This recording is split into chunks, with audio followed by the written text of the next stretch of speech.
All artists, whether they have a bird or a sheep or a cow or a dog, of course you love them and they are with you in the studio, and almost inevitably they're going to end up in a painting or two. And for me, the dogs have ended up in lots of paintings. So my life has always been involved with dogs.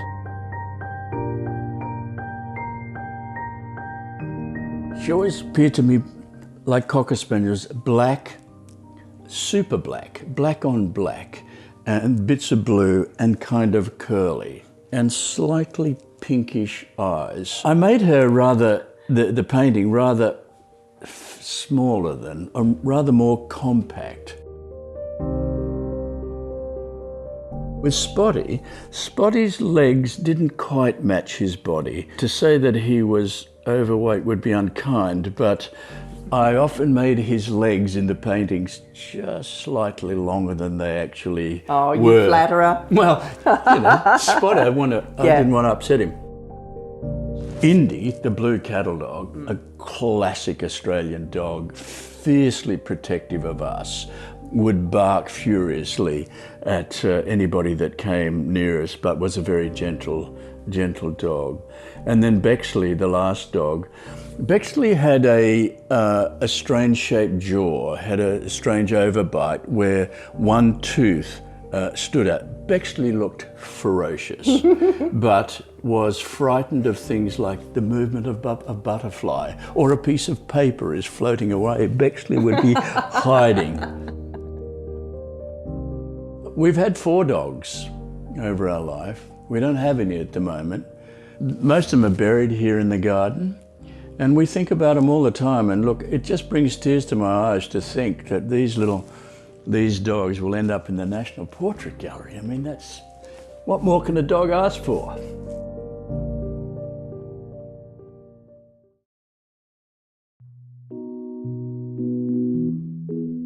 Oh, I live in the best place. I love where I live. It's really hard for me to get away. I love my space where I work. I love my animals.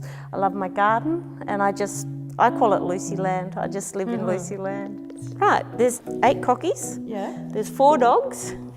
There's, 6 horses, 3 cows, 42 sheep, a pig, 3 goats, a bunch of pigeons, ducks, geese, guinea fowl. Anyway, if someone has an animal that's unwanted, I get a phone call. I mean, people are great and you have very close friends and, you know, loved ones and things, but everyone can look after themselves, but the animals need me, and I love that, and I need them. I love painting. It's something that I need to do, but I also treat it as a job, and it pays my mortgage, it buys my scratch mix and my dog food to feed everyone. And each painting, if I sell a painting, it means I can just keep painting. Yeah. So it is a business, and I try and run it as a business. I don't just do it when I feel like it, I do it because I need to do it. When I start any painting, I just really roughly work out my composition, where the eyes and ears, top and the bottom go. And I just do that in terpsy thin paint so I can rub things out and push them around. Yeah. Then I just start painting it in. And if something is wrong, I can just rub it off. All my animals work really from photographs because animals do not stay still. Yeah. Usually I'm painting from life. I paint landscape, still life. But I know my animals, so I know their dimension. Because you're working with animals with mobile ears, I mean, ears are such a powerful aspect of expression amongst animals, aren't they? Look at... Sorry, that's a bit too personal. Ears are really hard to paint. They're fluffy in the middle, they're dark in the middle, and then they're fluffy, and usually they have light colour fluff as well as dark colour fluff, and you've really got to understand how they sort of fit onto the animal. I like the fleecy, woolly thing to paint. I like that as a subject. Well, all the sort of hides, the fur on the cow and the hair on the horse, all those things have become quite important in this latest bunch of paintings. You'll be doing an emu next. I still have to do the emus, except I'm worried because they're just so garish and bizarre. But the feathers are fantastic, so if I get all that plumage and if you can ignore those kooky eyes and that crazy beak, it could be okay.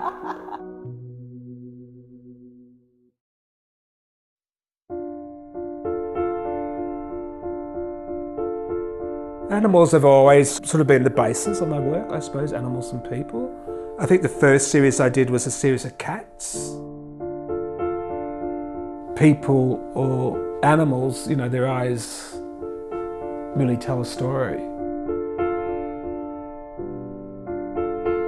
The preparation side of it is just, I suppose, finding that image. Just waiting for that day when you're going, right, all right, that's what I'm going to do today. And then I suppose when you go in there, you do attack it, and it's just finished and it's there, and it either works or it doesn't work. It's an interesting character, Josephine. I met her when I moved to Newport, and she had 3 cats at the time, and she's rescued another one. But she'd always carry them in a blanket, like a baby, like you'd carry a baby. And now she has prams for them. And so she's bought 2 prams for the 4 cats. She's my favourite person in the whole of Newport. I just love her dearly. The show first came about through me having to move from Paran, and it's very hard to find a home to live in because I had the dog Rupert, and also rents had gone up in that period of time, so I ended up finding this house in Newport. And when I moved, my partner mentioned it's probably good to speak with the neighbour because there had been problems in the area with people's dogs being baited. And when I went and had coffee, I found in local papers and so forth, there were similar stories being told either locally or in Melbourne. So I thought it'd be worthwhile, you know, doing this show of other people who had similar stories to tell. And then one day I came home and Rupert had been attacked by the neighbour's dog under the fence.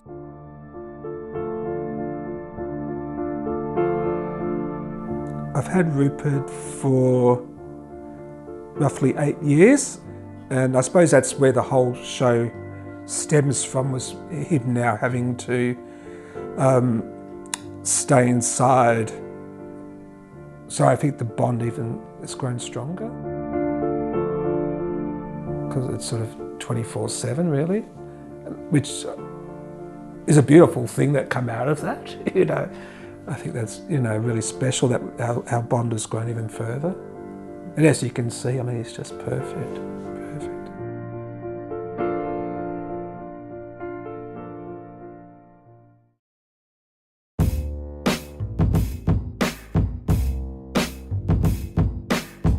I think I've sort of made up my own rules for watercolour. I think I approach it like I would an oil painting. So I use it like paint. So I use tubes, have a palette. I go in thinking, this is probably going to mess up, so I'm prepared for that.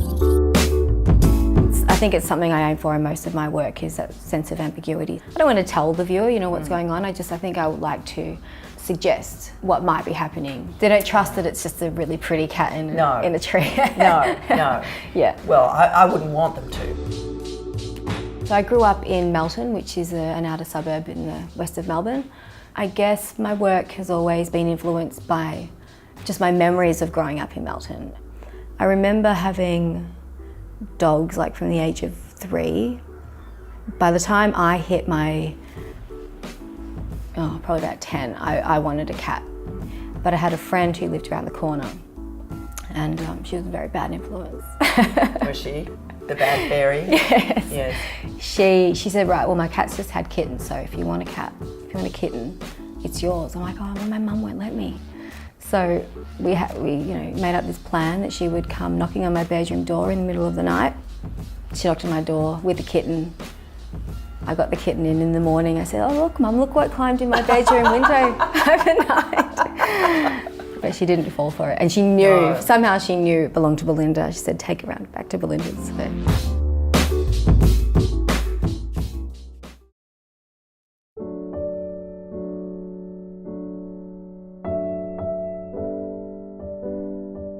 How long have you been working in this studio, Graham? Oh, look, I've been here for almost 30 years. 30 years. But the studio's changed a lot in that time. It started off as a very small, long studio, and eventually I had it enlarged, and I find it's just perfect for me. There are sword swallowers, there are typists, there are nudes, there are people with ukuleles, there are people with rabbits, there are people on little ladders. You don't paint your immediate milieu, do you? No, thank God for the imagination, really. I'm a fan of the imagination. You're an extraordinarily imaginative painter, yeah. Yeah, and letting things happen. It might be a picture from a newspaper or a magazine or something I saw on the street, and I might think, well, that's an image I want to use. I want to use that as a starting point. It's ridiculous, but I've almost convinced myself every time before I start that I can't do it, that I'm going to fail. And sometimes you do fail and you swear and carry on and give up in disgust, but you do tackle again the next day or whatever. And it's often a matter of literally walking up to the canvas with a blank mind sometimes, as blank as the canvas, and making a few marks, sketching a figure in, and starting a sort of a dialogue and a conversation with the canvas. That's exciting and terrifying at the same time. I was brought up in the country, and I think that notion of being surrounded by animals is sort of really, it was quite subconscious. I don't consciously think, oh, I'm going to paint animals because I know about animals a little bit from growing up amongst them. They just seem to emerge. Dogs, particularly in the paintings, I see as a sort of a humanising influence, you know, and a different sort of connectiveness with the human characters.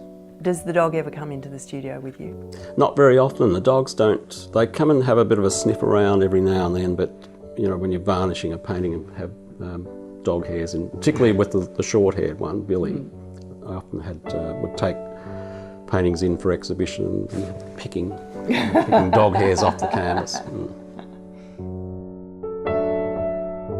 Wendy tells me that you would paint your late dog more often than you paint your current dogs. Yes. Why is that? Yeah, our first dog, Billy, who's gone to God, basically it's a factor of her being easier to paint because she's less hairy. Right. So luckily, little Billy, I've got quite a few photographs of her, and she's a gorgeous little model. Yeah. So she's a smooth-coated version of the dogs you have now. Yeah. And do you find that when you try to paint the dogs you have now, you end up with a dog that looks like a smooth-coated dog who's fat? A bit, yes. That does tend to happen. I sort of generally fail on that count.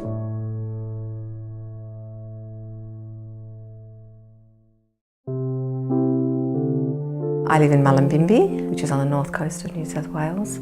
I moved up here in 1988, I think, but it wasn't until I actually came up here that I actually started painting.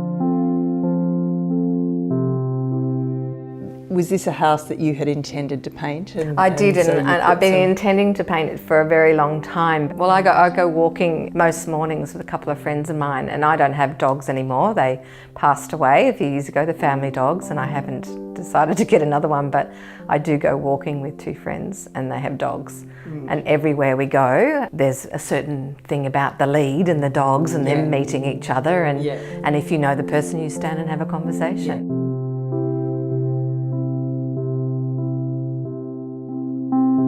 That series came about because a group of women that I was involved with, we ran an artist-run space here for 6 years in Mullumbimby, and we did a response exhibition, and there was a Jeffrey Harvey picture, a woman with her little dog, and it just got, you know, it was a response, and I'm so literal. I was just like, I went, okay, that's a great idea.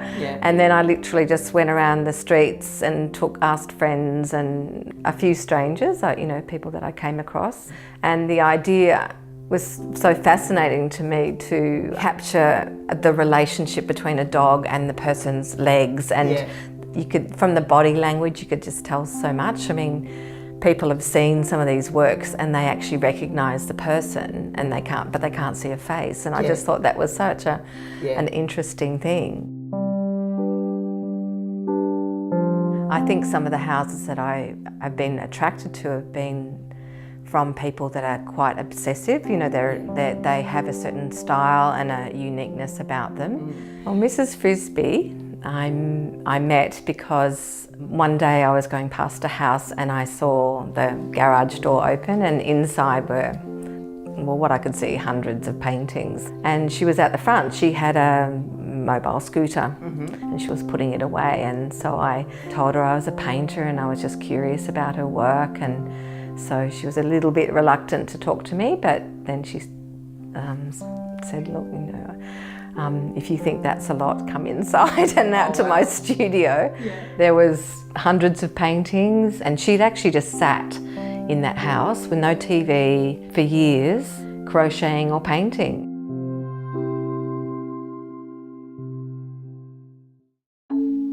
I'm going to ask you about the trajectory of your relationship with animals. Haven't had a lot of experiences as a grown-up, but growing up we had all sorts of creatures.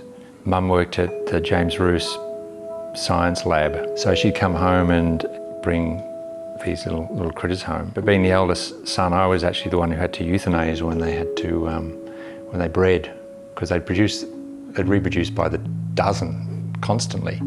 And so I was the one that had to What would reproduce by the dozen? The mice. This conversation's taken a very unexpected turn. Let's get back to your childhood with pets. Yeah. So tell me how you work with the sheets.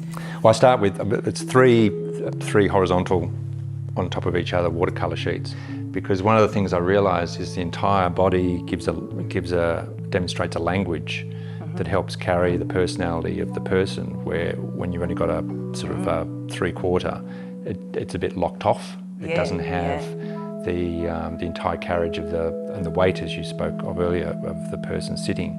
Because I work flat, because it's a water-based medium, so I don't want it running, so it has to be flat. I can't physically work on that size sheet. Because you'd be painting it from the side. You have to paint from the side, you can't lean over it. Yeah. And also your point of view, you can't get over enough to see it flat on. You've always have foreshortening problems. You'd have to lie above it on a board. Yes, sort of reverse Michelangelo on the ceiling sort of thing.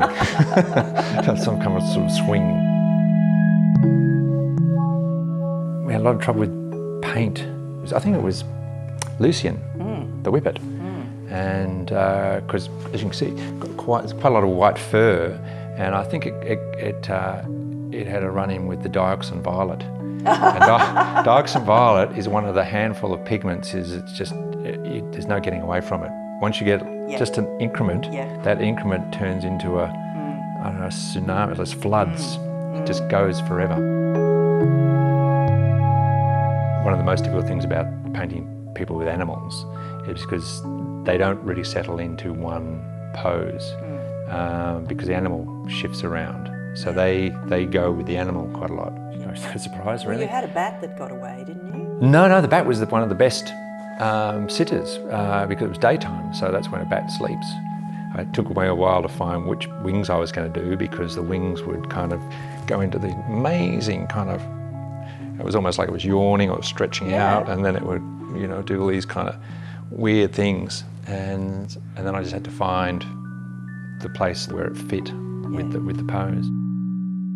When those things happened in those instances, it was no longer about me, which was quite fantastic to get to, because then it became about the animal and the sitter without really, I was just over there painting.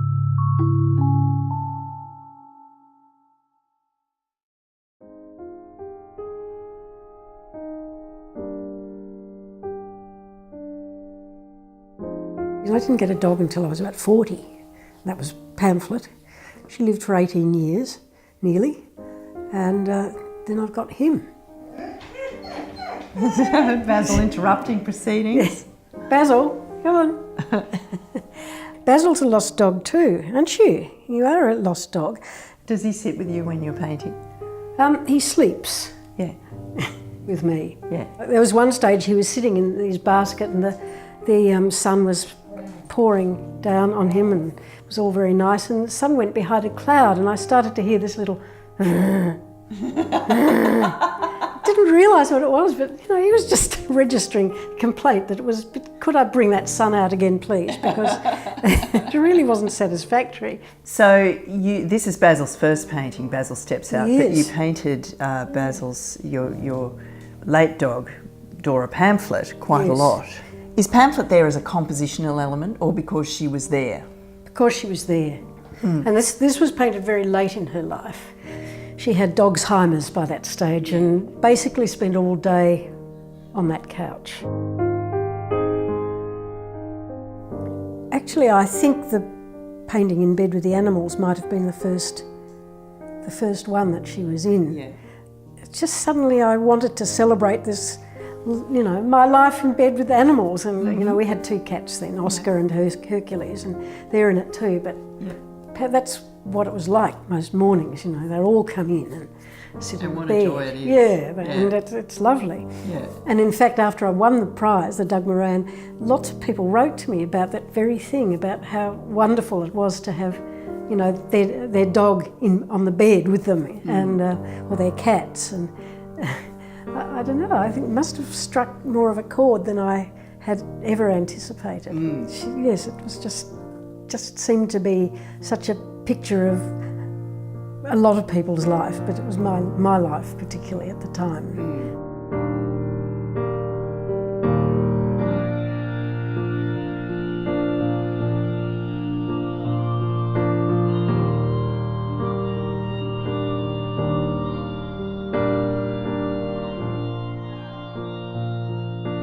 There's something very interesting about Louise's relationship with Jimmy, which is, you know, Jimmy's a cat of very firm personality and character, and he's got his own ideas about how he wants things to be, and they're usually not the way Louise thinks they should be. They're so bound up, they're sort of like a, as Louise herself would say, like a pretzel. and she's always saying to him, Jimmy, you haven't eaten your biscuits. You want more, you've only just had your biscuits. Well, every cat should be so lucky, hey?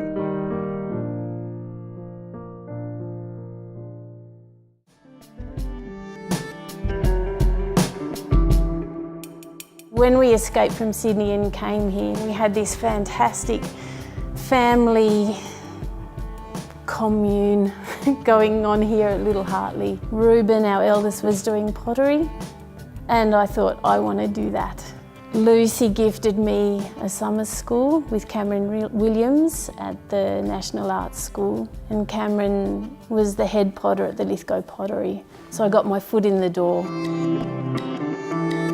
When everyone was at school, I was there every day, and I made little hand-thrown dishes. And so I've been in here only for 6 months. I've been working in Lithgow, and so after being there for 14 years, I've moved into here. Now I just get to kind of make less functional. Yeah, so how did you move from the plate to the So figure? the plate stayed for a long time, and then I started putting little bits of relief onto the plate, and they started to tell a little bit of a story, and I kind of liked functional but storytelling, and that's how it started. What was your first series of figures? Molly Edison. So we go to the little circus in town, and there's this beautiful girl, and she's selling the tickets, and then she sits you down, and then it's, you know, she gets cut in half. She's on a trapeze, does everything, everything. I moved on from Molly onto Clay, Clay Bush, and he actually is a real person as well. He's a rodeo cowboy. So the first show was Girly Molly, and then it was Dusty Jeans Clay, and that's where this show's been so much fun.